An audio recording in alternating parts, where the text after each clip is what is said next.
I've been following Mike on LinkedIn for a few years, and I've always liked all the practical things that Mike shares, tools and tips and ideas and how to do this and how to do that. And not that he's invented them all, but I don't know how he has time to go out and find them all, but a ton of stuff. And so I recommend that you follow Mike because you'll benefit from it. Mike, please let us know what's going on. All right, thanks, Jeff, and thanks for letting me be part of your event, and excited to share a few thoughts, and I hope everybody will engage with me in some conversation here, because I'd love to hear from everybody else here as well. So I'm going to turn my video off here while we're going through the deck, and then I'll pop it back on. As I go through here, you know, feel free. Questions, something doesn't make sense. Jeff, you can... Whoops. We okay now? I think so. Okay. So, Jeff, if you could help me keep track of some of the chat and make sure I don't miss anything, that would be awesome. And we will go ahead and jump in. So I put this slide in here. This is as much a reminder for myself as anybody else, because not being in the actual conference room or office, I sometimes forget about that. But if you have it handy and there's anything that you want to tweet or share, feel free to do that if there's any good stuff in here. So what I want to talk about a little bit today is kind of the changing landscape and a little bit of a look ahead at what I think is happening kind of in the world of learning technology. So as Jeff said, my name is Mike Taylor. I'm a learning consultant at Change for Growth. I'm in Columbus, Ohio, and I kind of have the honor, and I think it's a privilege. I sort of work at this intersection of learning and technology and social things.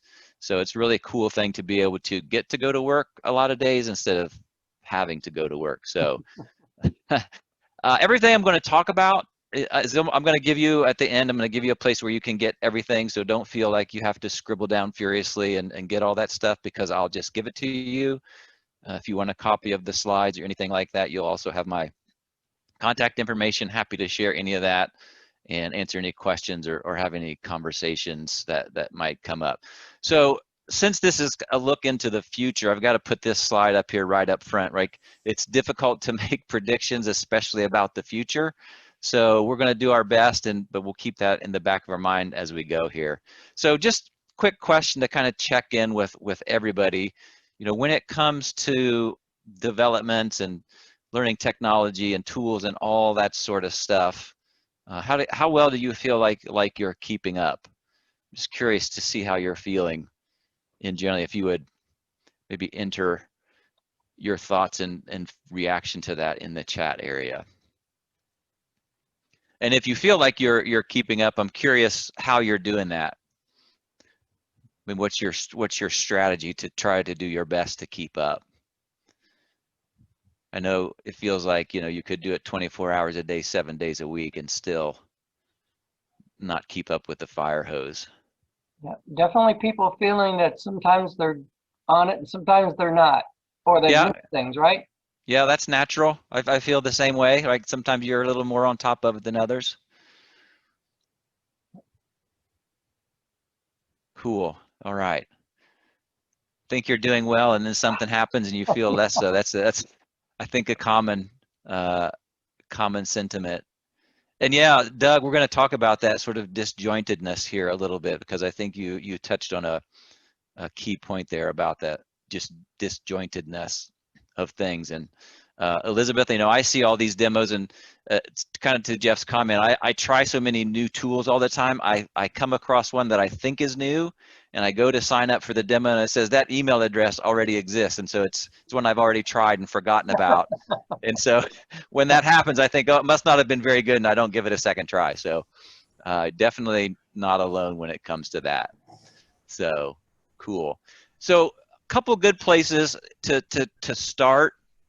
Has anybody ever seen, or if you follow Jane Hart, she does an annual survey, and what she does is she globally requests people to share their top 10 tools for learning. And then this is the 14th year, so 2020 was the 14th year, and then she compiles those into 3 lists. So there's personal learning, workplace learning, and then there's education. So you can go there and discover, each of those 3 different slants on learning tools. So I'm curious, if you haven't seen that, what do you think some of the top 10 learning tools that she found in her survey might be? And if you've already seen it, we'll hold off and let the other folks. What do you think? This is global, so this is, thousands of people from around the world accumulating into their top 10 tools. Anybody want to venture one guess? I know the one that I turn to the most. Yeah, PowerPoint, that's one of my favorites. Yeah, you guys are pretty good here. You guys are a couple of the top 10s already. The one that where do you look when something breaks at your house and you gotta fix it? Google, that's first one, which usually for me leads me right, Jim, leads me to YouTube. So here's the top 10 from this year. If you haven't taken a look, it's interesting to break things down in the different categories. And so that's a really good place. And, if you haven't yet, I recommend next year you can submit your own top 10 and kind of be a participant in that. Another thing that's good, I just realized both of these folks are over in the UK. So this is another one that's been going on for a few years. So every year Donald Taylor does a workplace sentiment survey. So it's this global survey again. You can get a copy on his website there. But what he does is he asks a question of L&D people. He's same question across all these years, and the question is, what's going to be hot, in workplace learning next year? So this year, this was the results from this year. You can see in parentheses there, that was the ranking of that particular item last year. And so as you scan that list, what do you think? That's a pretty good representation of where you and your organization are, or do you have something slightly different in your part of the world? I'm curious what our reaction, if it's about right, if you make any recommendations for moving anything up and down.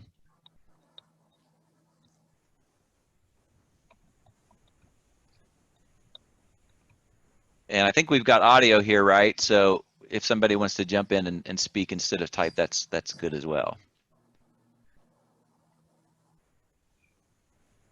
Yeah, okay, Jeff, e-learning's not captured on there. I wonder if it fits into one of those other. So micro-learning could be an e-learning. I wonder if it maybe is assumed. That's interesting. Could be one of those things where it's just like electricity. We don't even think about it anymore. I wonder. Yeah, thanks, Peter. I think performance support should be pretty high as well. A couple things that I sort of saw from this in looking over time is this is the first year of all the years he's done it that the thing in the #1 slot wasn't a delivery mechanism or an approach to learning.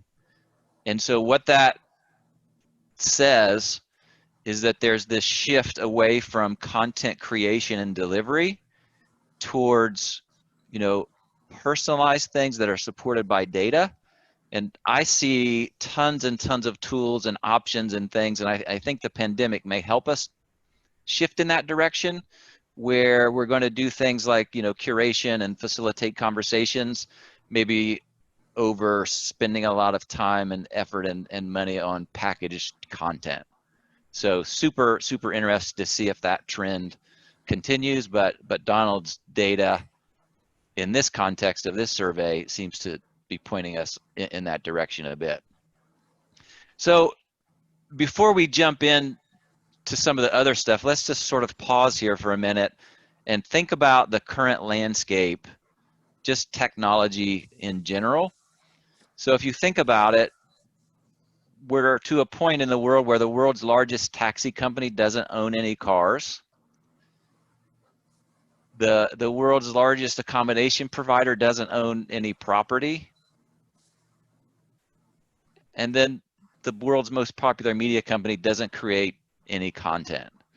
So the way technology is being used is really significantly changing the way people sort of do business and go about the world. You know, the other thing that we're all familiar with, this is not a news flash at all, is how much work is being automated. So this is a couple years old, but I think it's probably in the ballpark. Somewhere near 50% of jobs are subject to being replaced by robots. There's some pretty amazing things that are happening around that. And it kind of, for me, is a impetus to stay current and stay up to date, because I'm afraid if I fall too far behind, you know, the robots are kind of gaining on us. So really, I think what is happening, you know, more so in the past 6 months than even before, is we're all facing this tsunami of change no matter which direction we turn, and we can't really change that. So we've got two choices. You can sort of give up, in which case you're, you know, maybe going to be more likely to drown, or we can sort of recognize, hey, this is what it is, and we can sort of dig in and look, like, how can we get on top of this? How can we get ahead of this, you know, and surf it and leverage the change, right? Like find the opportunity in all this change that we're facing and try to surf that to someplace good. So really, I think all of that is to say, you know, this is a really great time that we have this opportunity to rethink how we do things and rethink the tools and technology that we're using, and then also how we're using the tools and technology. So we'll see a little bit about this. And I think this is Casper Mork. He's the head of learning technology at Siemens. And I want to show you a little clip because I think he says this really well and pretty succinctly. So we'll watch him here and see what he has to say about where the learning technology world is going.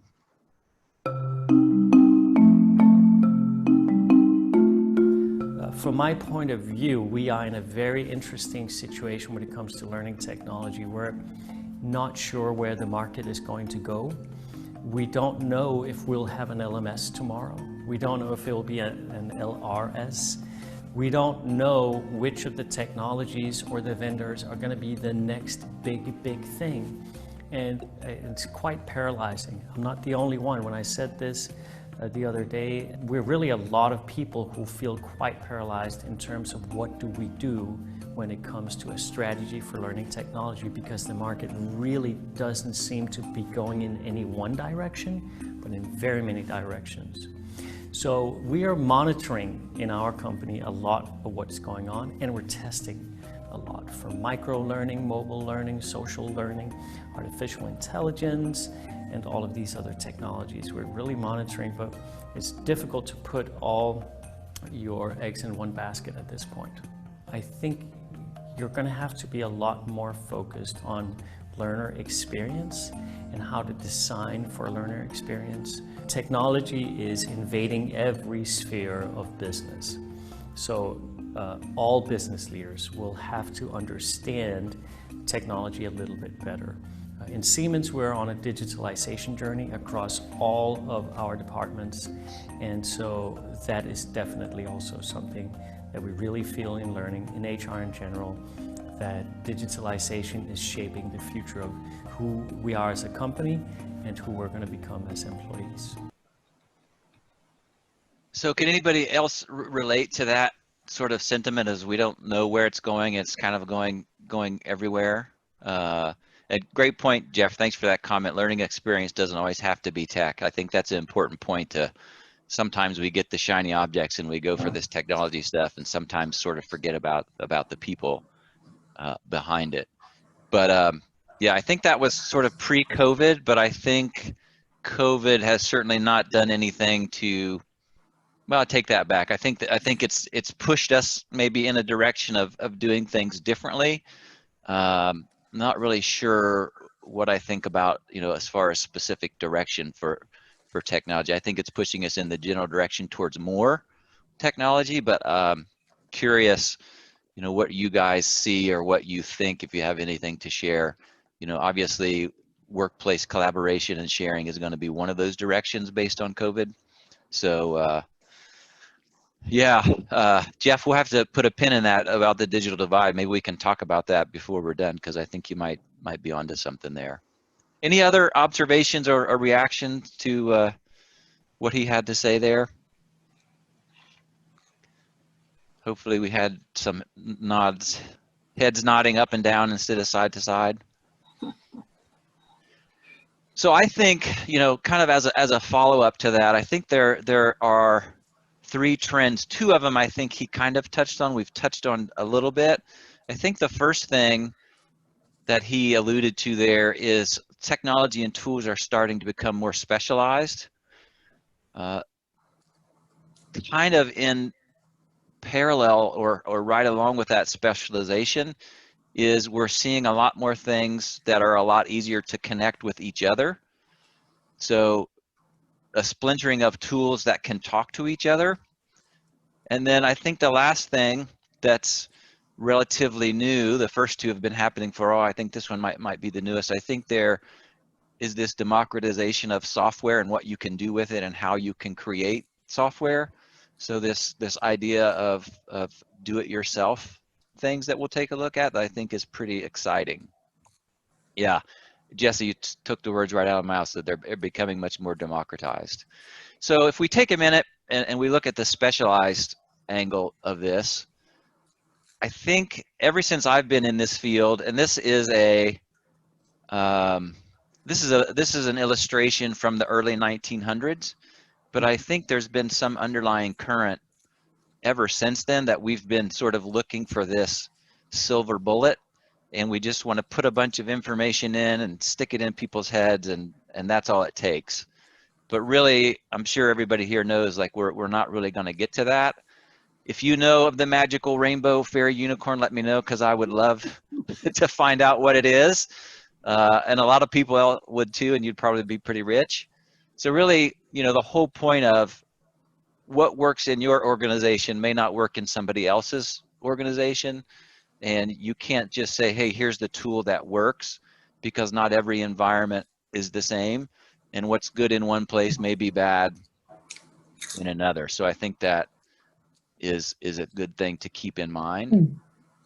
And as we're starting to see, I think since there's not this move towards big platforms that try to do everything for everybody, which in my view of the world, those platforms tend to do nothing very well. Yes, they do a lot of things, but probably not very many of them well, if any. So here is a video I want you to listen to. My name is Danny Johnson, and I am one of the co-founders of a research company called Red Thread Research. And Red Thread recently completed a fairly in-depth study on how organizations are creating learning tech ecosystems, the challenges they face, the strategies they employ, and the tech that they end up implementing. One of the kind of surprising things we learned from this research is that the single platform for learning technologies is kind of a thing of the past. Most of the organizations that we talked to were using several. So Danny is, as she said there, if you caught it at the beginning, she's one of the founders of Red Thread Research. If you haven't followed them or you haven't looked them up, they've got tons and tons of data. This is what they do all the time, is learning technology and how people are using it. So I've got a quick poll here. I want to check in. And so let's pull this first poll. Think about this, and I'll pull it up here. Think about how many technologies that are being used in your organization for learning and people development. And let's see if we can take a minute here and see where everybody falls on this poll. So this is in your own organization, how many technologies. Doesn't have to be precise, just in general is good. And thanks for the link, Jeff. Oh, it helps if I hit the launch button. You probably can't vote. Operator error. Operator error. I'm taking a drink instead of.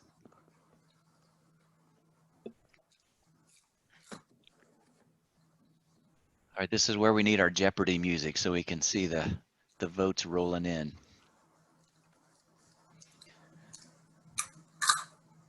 I'll do about 10 more seconds here. Got to get in the practice of voting. Voting is coming up, so this is good practice. All right, cool. So last chance here, going once, going twice. All right, cool. So it looks like 4 to 6 is the most popular. So we've got 70% of the folks here 6 or less. Cool. All right, so now I wanted to ask another version of that same question. So what do you think the average number of technologies? So this is from some of the research that Danny Johnson and Red Thread Research has done. So it's also, I guess, a version of how do you think your company compares to the average that they saw. So let me flip this to the second poll. So this is, what do you think the average is that their research found? So I'm curious here to see, numbers are higher or lower? Yeah, Jeffrey, it's they didn't really define platform. It's just technology that's being used in a learning context. So that could be things that are specifically built, purpose-built for learning, or it could be things that they've adopted. You know, maybe they've taken another more generic tool and adopted it for learning purposes. Okay, cool. Looks like we shifted up in what we thought the average would be. So 4 to 6 is still the most popular, but it looks like we got a little bit more, 7, 8, 9, 10, and a couple of 11 pluses. Cool. So that's interesting to see. So my initial reaction is we think maybe other places are using more than us. The average number of the companies that they spoke to, it was 11. So I don't know if that sounds high to you, but we're going to look into that and dig into that a little bit more and sort of talk about how you get to 11. And remember, that's just the average, so there's probably a fair number of companies that are using a significant more. And yes, we're gonna get some of these results, and then I'll share with you where you can get the rest. So this splintering and this number of L&D tools gets us into this sort of mindset of, you know, learning technology ecosystems. So it's a whole bunch of interconnected pieces, and we use that ecosystem term, you know, mainly because of this key point here in the definition of they're all interacting as a system, they're connected, they talk to each other, they influence each other, and so that's why that ecosystem term is probably going to be used. So I mentioned Red Thread Research, tons and tons of great information. So do a lot of events and webinars and conference stuff. They've got some great reports. A couple that I would start with, they've got one that's the art and science of designing a learning technology ecosystem. And then they've got a sort of state of the union kind of thing, the learning tech landscape. And notice the subtitle there, it's the wild, wild west. So we're sticking with that theme of lots of stuff going on and we're not really sure where it's going. They've got a really great interactive tool. So I think they're up to somewhere around 200 learning technology tools in this interactive tool they've got on their website. So you can go by category. Each of the little bubbles there is going to give you a different tool, and it's going to give you information about the company, what it does, that sort of stuff. So that's a great place to start if you're researching those kind of tools. It's also, they've got this really great model, and they group learning technologies into these 8 main categories based on the functions that they offer or they provide. So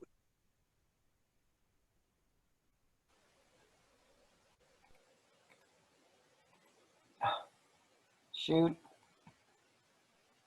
no worries, are we back? Yeah, Okay. we're good. Sorry. No worries. So as I was saying here, you can kind of see the 8 general categories. This is all defined in their research and on their website. If you're looking for specifics about what's in each category, they go another step, and then they break these 8 categories down into 30 subcategories. So this is where you're getting a little bit more granular. You can start to discern, what is in these categories. So, for example, consume could be content libraries, micro-learning. I assume, e-learning would fall in there, that sort of stuff. So this is a really good model, I think, if you're looking at your own learning technology. And we'll see a couple examples from some companies here about how different companies are using these different categories. Some have a lot of tools and a lot of categories. Some have not so many and not so many categories. And then, so in addition to these categories, I mentioned this earlier, they've got sort of two types of tech, two types of technology. So they talk about purchase technology, which is purposeful L&D. It's built for L&D, and you know, it's an L&D tool, we buy it for that purpose. And so that's what they're calling purchase tech. And then they've got this outer ring, which we refer to as adopted tech. So this might be, PowerPoint may not specifically be an L&D tool, but we're using it for learning content, or SurveyMonkey may not be really built for learning, but we take it and adopt it for those contexts. So those are the two different types of tech, and how they identify those, which I think is pretty helpful. So here is a map that they did, and this is all in their research report. So this is a big multinational pharmaceutical company, and I think this is a really nice illustration to see, you know, what tools are they using, which of those are adopted, which of those are purchased, intended for L&D. And you know, if this is a big company, so it makes sense. You know, one of the things that I notice here is they're covering a lot of the categories, so they're doing a lot of things in a lot of different ways. And it's primarily, you know, they're mostly within that sort of L&D purchase tech. Anybody, any other observations there that strike anybody that stand out? Feel free to jump in here if we spark any thoughts or observations. And if you want to just briefly come off of mute, you can just hold your spacebar like a walkie-talkie. That's a good little trick that I learned here recently. Fuse is a it's kind of a content discovery platform. I haven't used it. I've just seen, you know, some sessions on it and stuff like that, but it's mainly, my understanding is it's serving up recommended and helping you discover things that you wouldn't come across in normal course of things. It's pretty popular. You know, we may see it in a couple others as we go here. Here's another. So Centric is a consulting company. So I think they're about 500 people, which is going to be a lot smaller than a big multinational company like we saw before. What strikes you about this one versus the first one? Anybody, anything that jump out at you?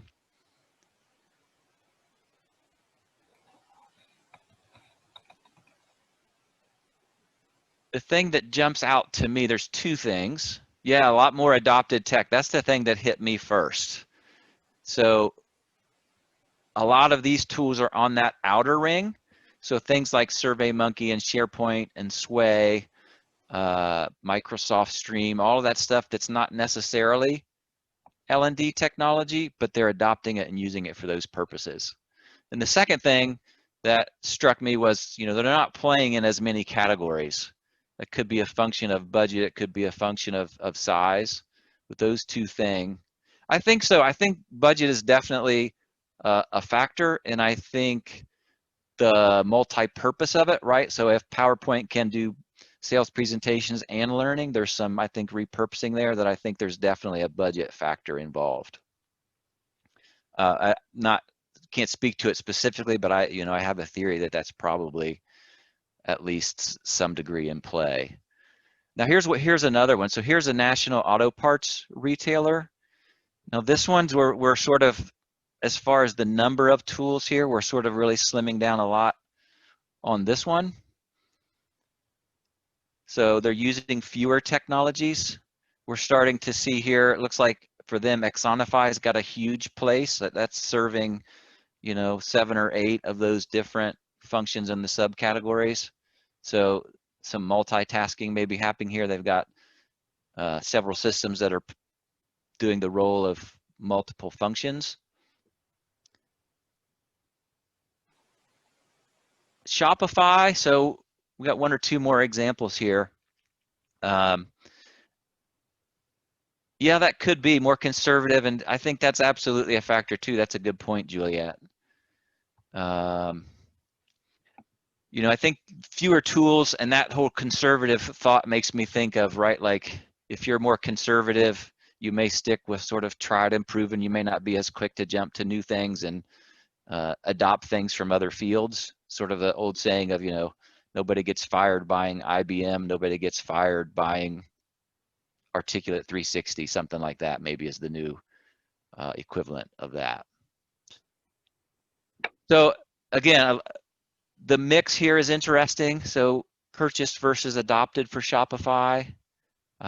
Here's another one. I'm not sure the size of Airbnb staff, but this one's really super skinny. Really, really slimmed down. So it could be a function of their job roles, could be a function of size, but I think it's interesting, and I think it shows how flexible this tool is. So using that as a tool to plan or strategize, or even just take inventory of where you're at if you're thinking of making changes or going new directions, I think this can be pretty helpful. So you can get this from their website. Like I said, it's a really great, I think, guide for conversations. It's in this Art and Science of Designing a Learning Technology Ecosystem document. I'm going to give you all this stuff at the end again. So if you are interested in it, highly recommended, and lots of great insights and information in there. Any comments or questions around kind of just that sort of tour de force of how they break that down and how they split between the two types of technology? Do you guys like that format of the way they do that, or do you see any misses in it?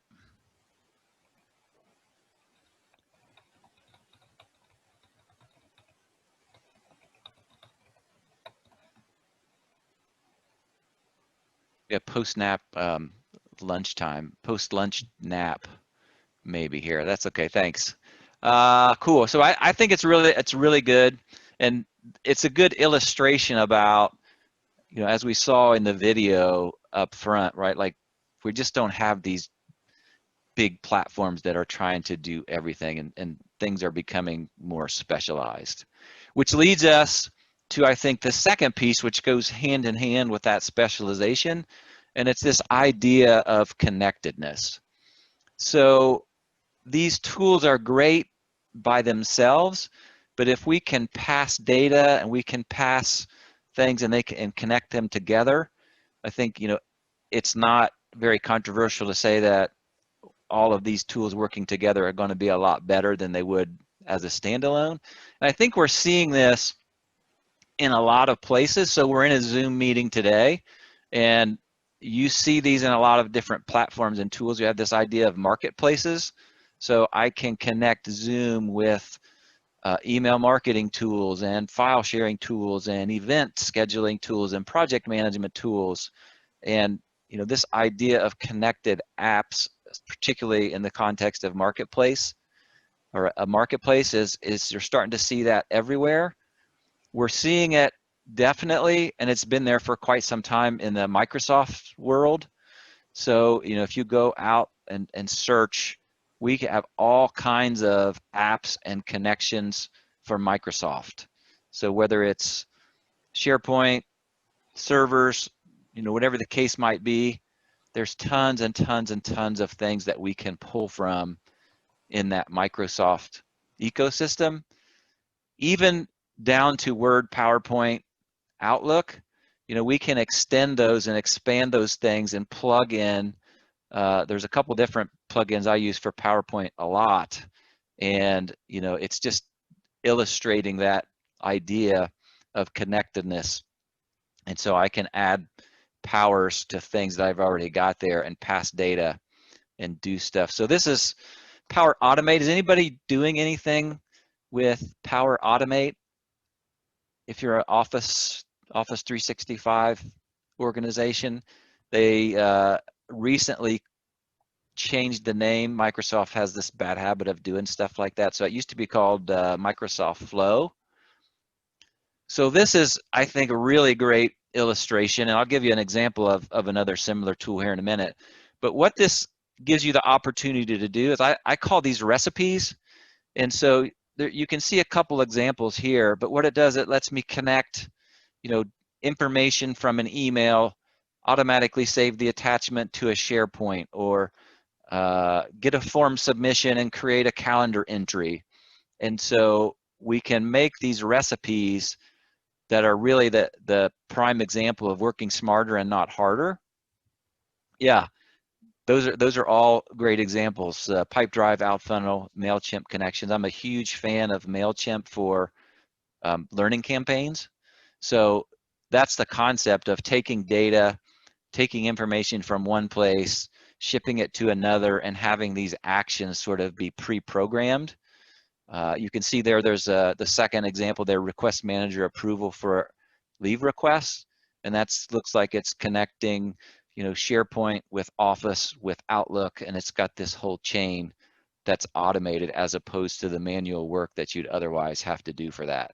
So really great example. Yeah, thanks for the link, Jeff. Couple other tools that are along this same path. IFTT stands for if this then that, same concept where I'm connecting actions in one app through an API to other apps. Zapier is one that I've used a lot. I'll show you an example of that. My saying for that one is Zapier makes you happier because it saves you so much time. So we've kind of touched on this.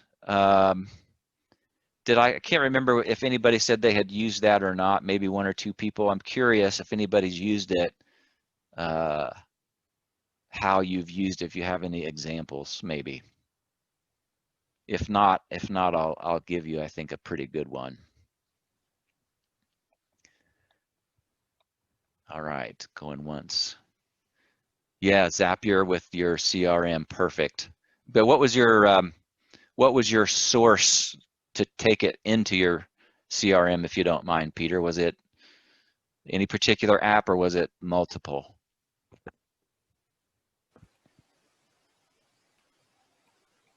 Oh, nice. Okay, cool. Awesome.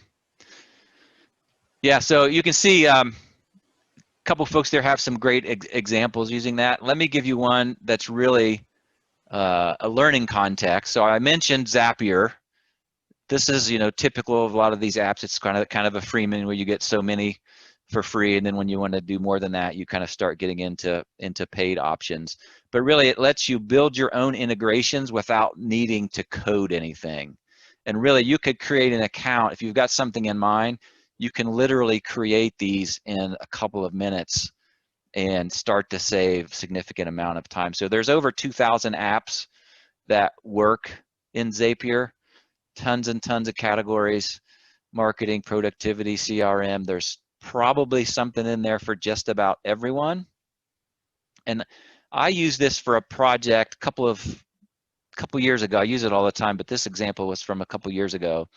And we did a blended learning program. We had workshops, 42 workshops all over the country. We had e-learning, we used MailChimp, we had a dashboard, we had all these parts and pieces. And as you can imagine, registration and tracking and all that stuff could have been a pretty big administrative nightmare. The way we set it up, we used Zapier.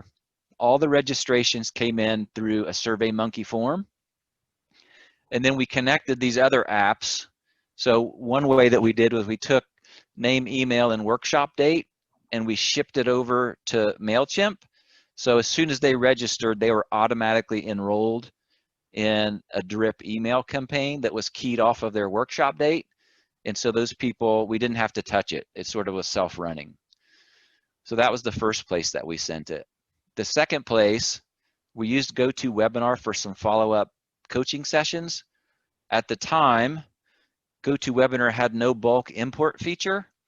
So this saved us a ton of time, and we just shipped the SurveyMonkey data into each of those follow-up webinars. There were multiple.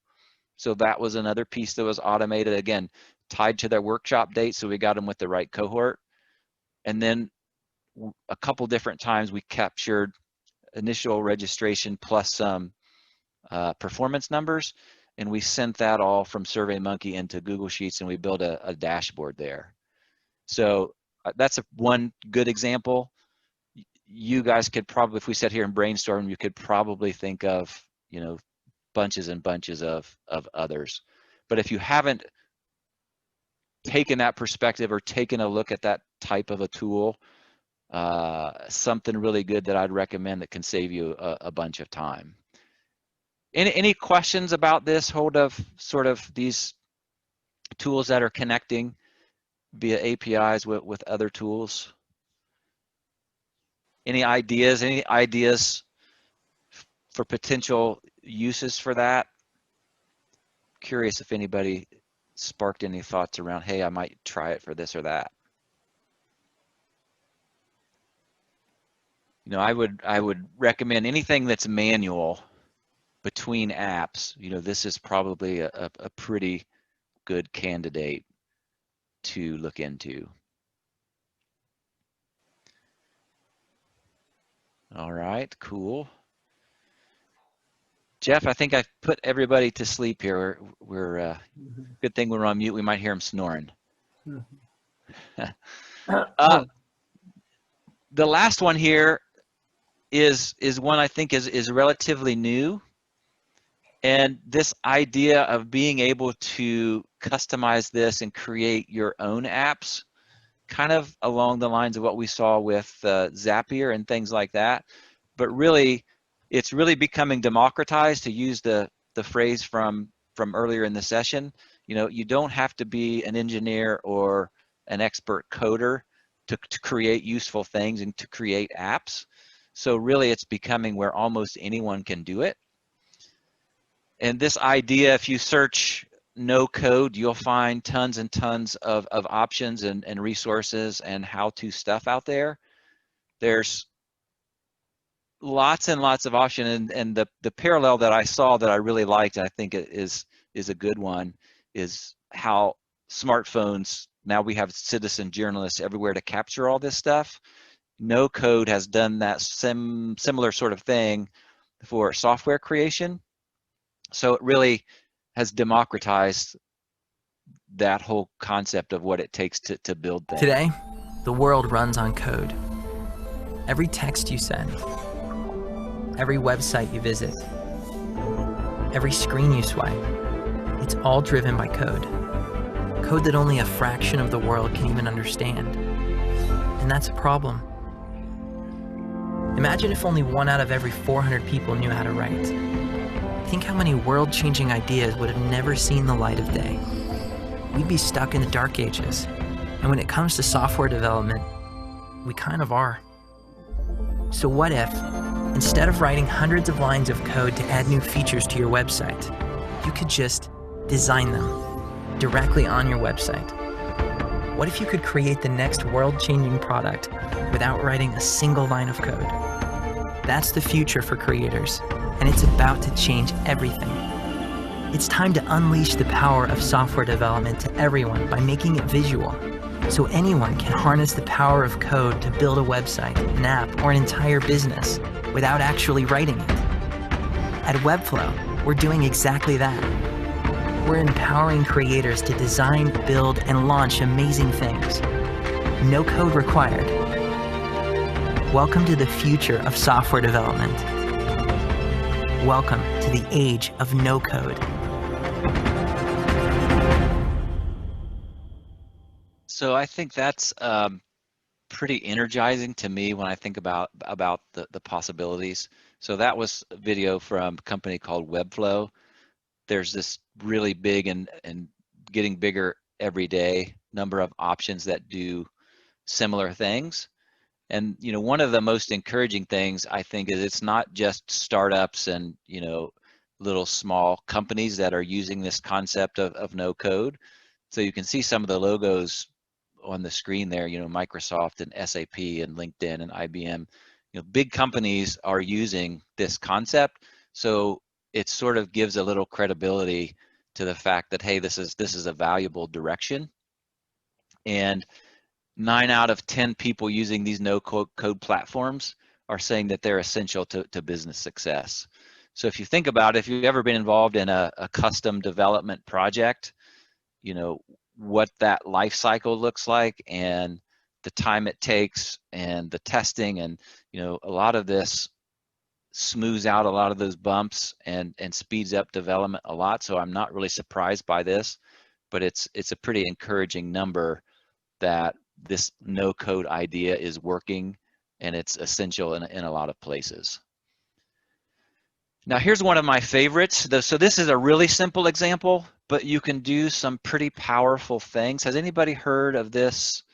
It's called Glide Apps. I'm super curious because this is one of my favorites, and it's super simple. Yeah. So really, so what this is, I'm gonna let the video speak for itself, and then we'll take some questions here if you have any afterwards. So here's a quick intro to Glide Apps.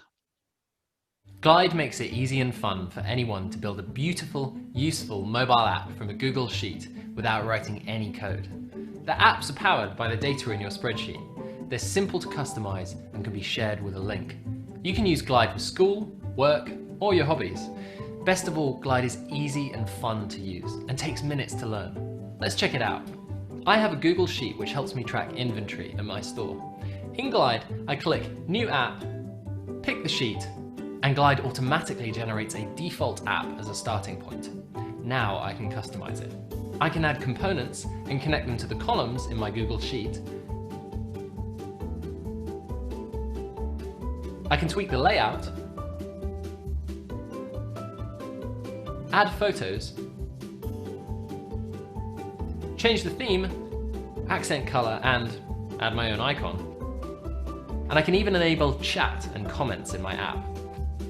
I can then share my app using a custom link. People who visit it will be able to add the app to their home screen so they can access it anytime. Now my employees have a simple to use app that helps them stay on top of the inventory in our store. The coolest thing is that my app and Google Sheets stay in sync, so I can make updates to my sheet anytime, and this will flow directly back to my app. I can also let my users add data themselves, and this will flow up to my sheet. Everything stays in sync. Take a look at our templates and the Made with Glide gallery to check out some of the apps people are building. We can't wait to see what you build.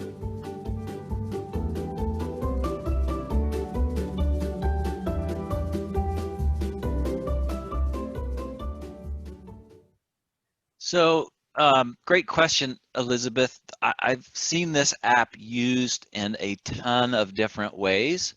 So from being a source of process and procedures to performance support to Jeff's comment earlier, I've seen a fantastic conference app, really extensive, probably the best conference app I've ever seen, and I've seen a bunch of those, all built in Glide Apps. So probably, I mean, the potential for this stuff's really how creative you can be. You can, as you saw there, you can put just about any kind of content into that, Elizabeth. So whether it's text, whether it's images, video, multimedia, you can get any of that type of content in there. Glide is a tool that works with Zapier. So you can see on the screen here, this is something that I think has got a lot of potential. And Devlin Peck, there's a couple people who've worked with Glide and XAPI.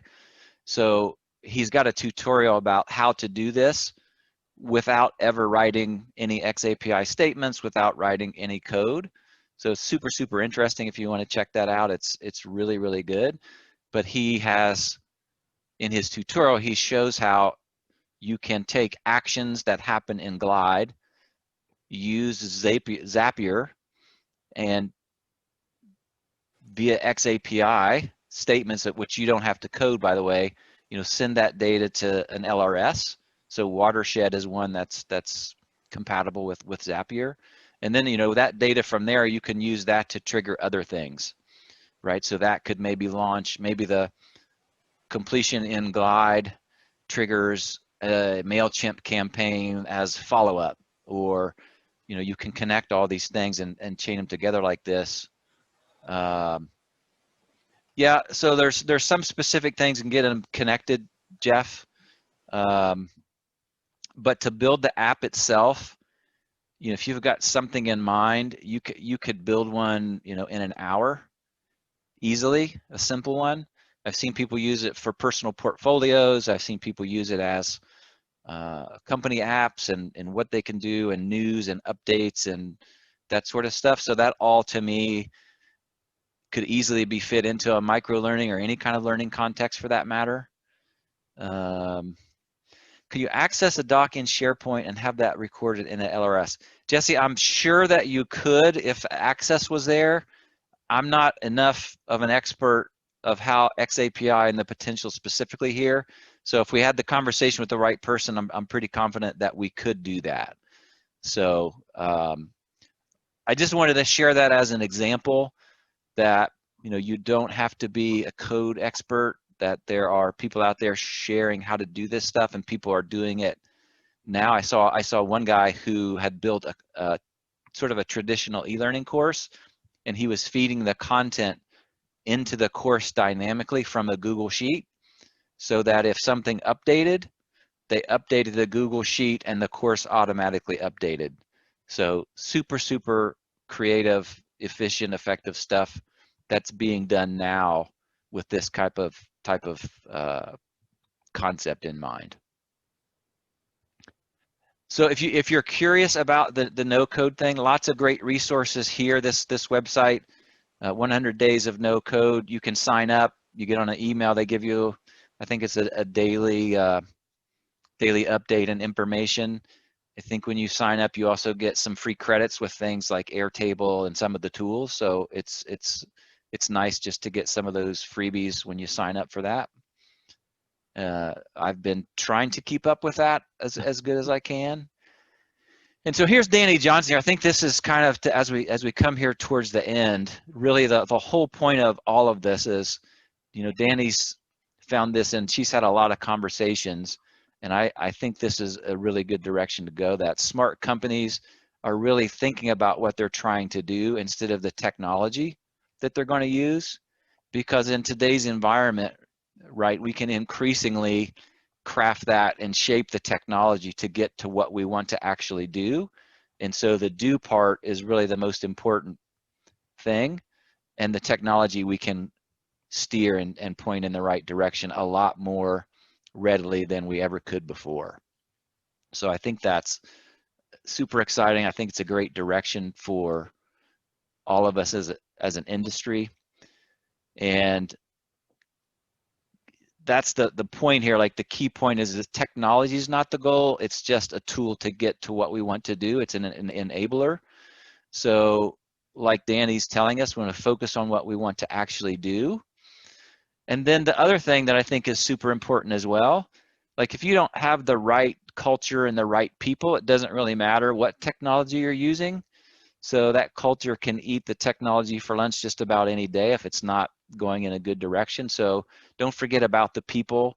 And as we saw in that opening video there, that the experience is really becoming really critically important.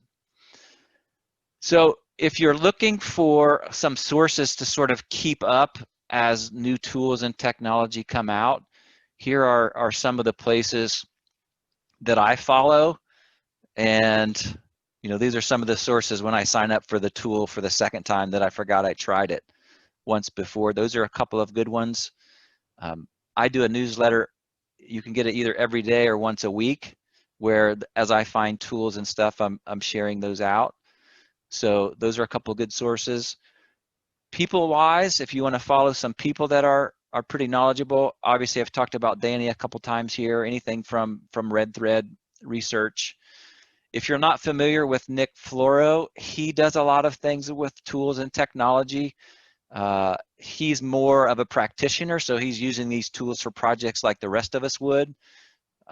Shares a lot, really smart, lots of great examples, so he's easy to find, pretty active in sessions like this and conferences and on his website.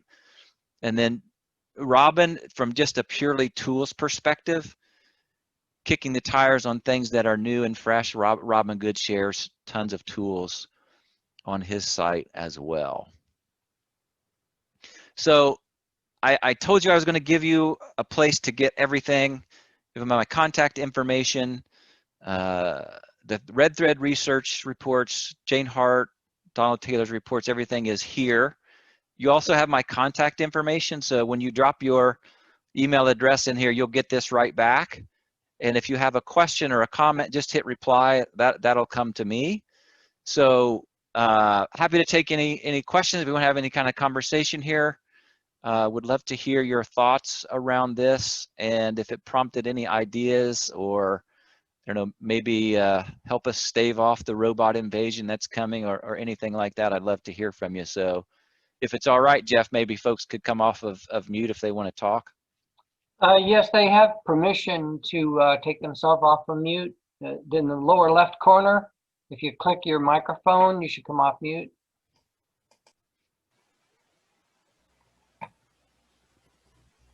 Hi, this has been very interesting, and it looks like I have lots of research to do now. It's pretty exciting. Thank you very much. It's very informative. It is exciting, and it's fun, right? And it's, you know, the best part, I think, to me is it's pretty accessible. You know, just to be able to get in there and make these connections, and you get this energy around, well, what about this, and can I do that, and can I try this? And to me, that's a pretty exciting thing to be able to run in those circles.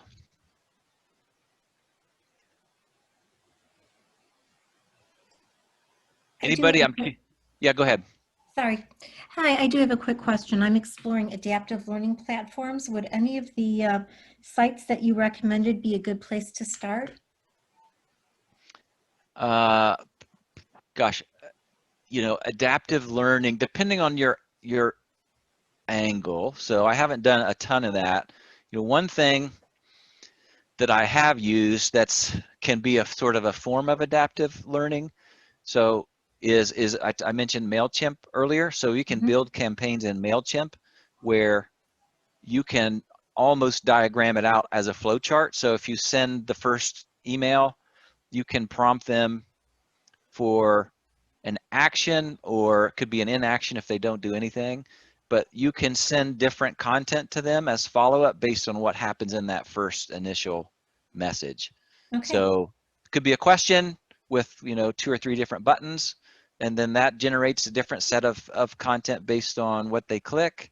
You can send an email, you know, with all these different triggers, whether they open it, don't open it, click a link. And so that's one sort of easy adaptive content type of thing that I've used that works pretty well, and again, it's easily accessible. Great. Thank you very much. This has been very helpful. Yeah, you bet. Absolutely. So if you try anything, you know, like I said, you're going to have my contact information, my email address, that sort of stuff. I would love to hear if you tried something and it worked, or you got stuck and it didn't work. I'd love to hear if anybody is brave and kicks the tires on any of this stuff.